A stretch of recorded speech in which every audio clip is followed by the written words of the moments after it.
сен қайдасың? Ой, қолға түстің бе? Көтер қолыңды.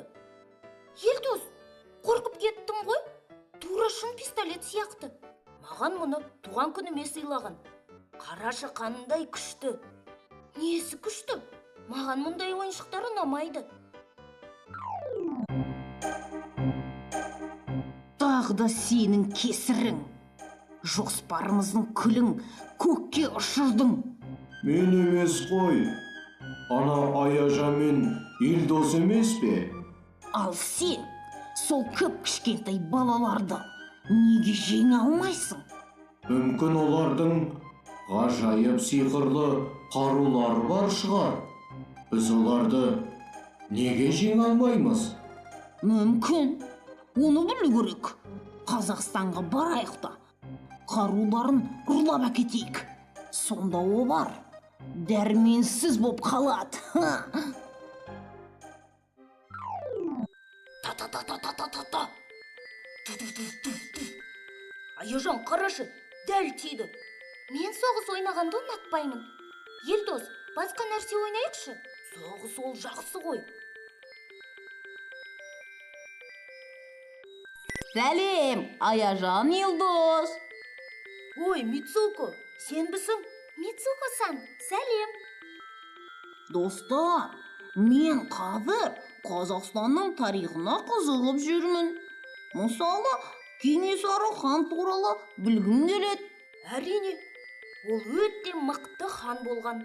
Ол туралы айтып беріңдерші. Онда сен бізге кел. Біз саған Кенесары туралы бәрін айтамыз. Тіпті мұражайдан оның жеке заттарын көрсетеміз. Онда мені күтіңдер. Біз сені аэропорттан күтеміз. Кездескенше. Солтүстікте жатыр тасы көненің, оңтүстікте сирек аңды көресің. Батыста мол ескерткіші даланың, қиырдағы қала жатыр мәңгі ұйқыға бөледі. Дүниеде мол ғой қызық бар ана, қайда жүрсең күтер сені жаңалық. Дүниеде мол ғой қызық бар ана, қайда жүрсең күтер сені жаңалық.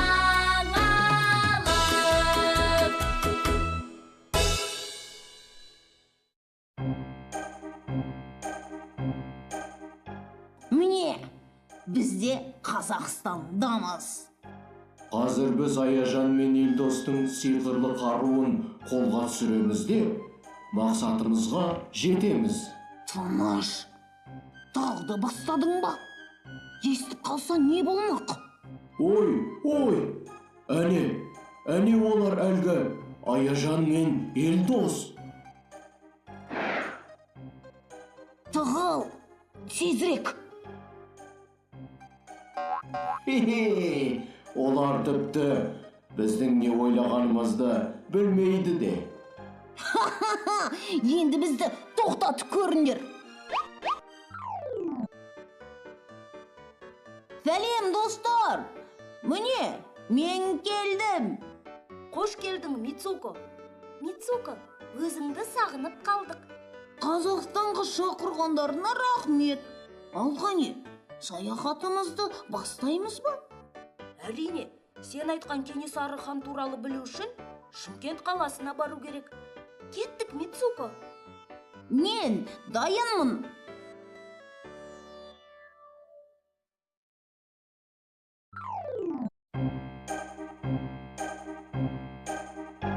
Сотқар, қалай ойлайсың?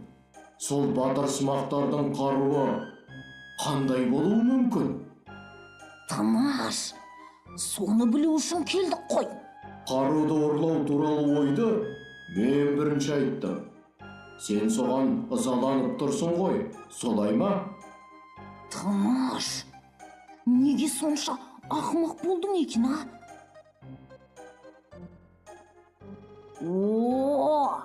Іздегеніміз мынау ғой. Алуға қорқып тұрмын. Біз оны басқа қылышпен ауыстырып қоямыз. Ешкім байқамайды.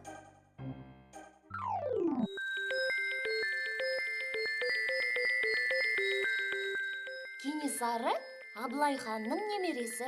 Ол өте мықты хан болған. Ол қазақ руларының басын біріктіріп, бір хандық құрған. Ол елінің бірлігі мен азаттығы үшін аямай күрескен хан. Ол басқа елдер сияқты жері тұтас, қуатты хандық құруды армандады. Ол хан бола тұра, ұрыс даласында қылшылап өзі де шайқасты. О, керемет! Біз қазір Кенесарының қылышын көреміз.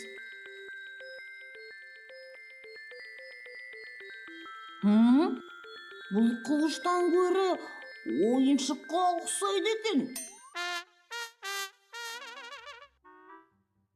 Ой, бұл қылыш емес.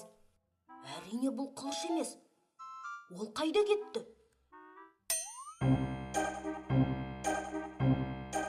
Олар бізді байқаған жоқ сияқты. Ақымақтар, түк те сезбеді. Керемет! Енді сиқырлы қылыш бізде. Біз жеңімпаз боламыз. Қылышты ұрлап кетіпті. Мұны кім істеуі мүмкін? Меніңше, бұл әлгі Сотқарбай мен Бубудың ісі сияқты.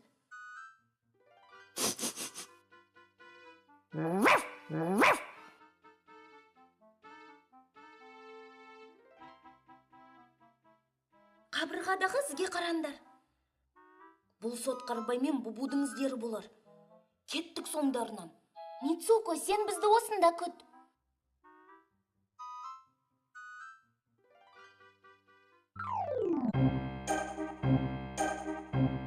Ей, ұрылар, тоқтаңдар. Тоқтамасақ қайтесің?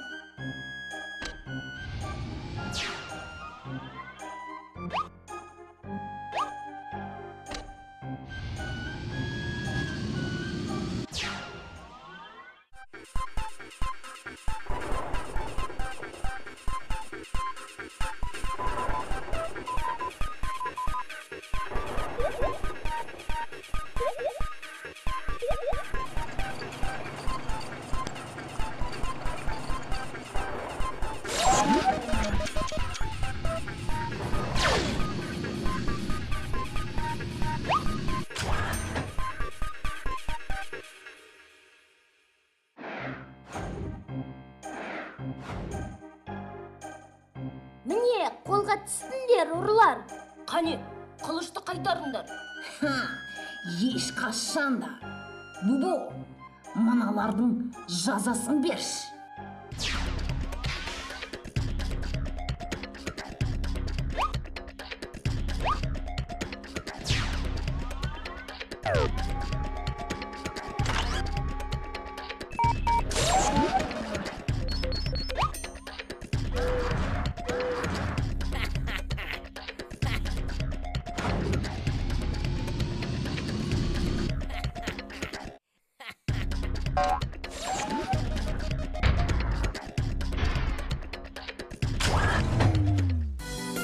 Алақай, біз жеңдік.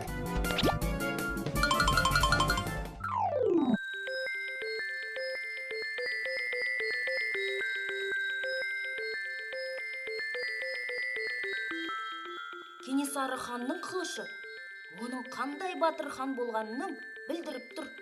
Бұл қылышқа қаншама жыл болды десеңдерші? Иә, ол қаншама тарихтың куәсі. Мұндай жәдігер өте құнды ғой. Бұл қарумен ол талай соғыстарда халқының бостандығы мен жарқын болашағы үшін жан аямай шайқасты. Ғажап! Біз оны әрдайым өзіміздің қарашығындай сақтаймыз. Иә, бұл нағыз саяхат болды. Достар, сендерге көп рахмет.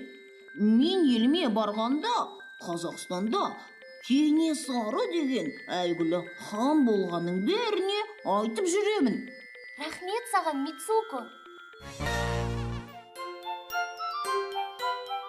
Аяжан, Кенесары атамыздың қылышы есімнен кетер емес. Ол сондай үлкен, әрі ауыр. Нағыз қару деп соны айт. Біздің бабаларымыз қандай мықты болған десеңші. Мен өскенде, міндетті түрде қылыштасуды үйренем.